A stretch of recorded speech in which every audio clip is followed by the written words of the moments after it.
Hey guys, in this video I'll show you guys a small trick you can use to remove multiple gaps or empty spaces between clips in Premiere Pro. This trick is very useful in certain situations and will save you a lot of time when you're editing. So first open your project, then create a new adjustment layer by going to File, New and Adjustment Layer.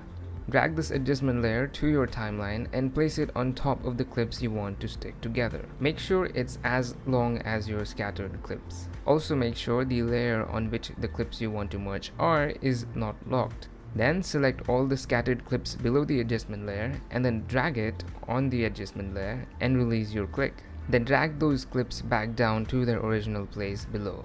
Then select the entire adjustment layer with all these gaps. Right click on it, then select Ripple Delete. And you will see all your scattered clips are now merged and all the empty spaces and gaps are removed.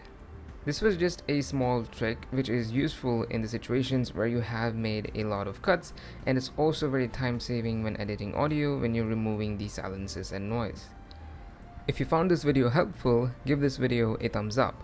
And I make videos on filmmaking, editing, and self-improvement. If you are interested in any of that, subscribe to this channel. And if you do subscribe, also hit that notification bell so that you don't miss any future updates. I'll see you guys next time.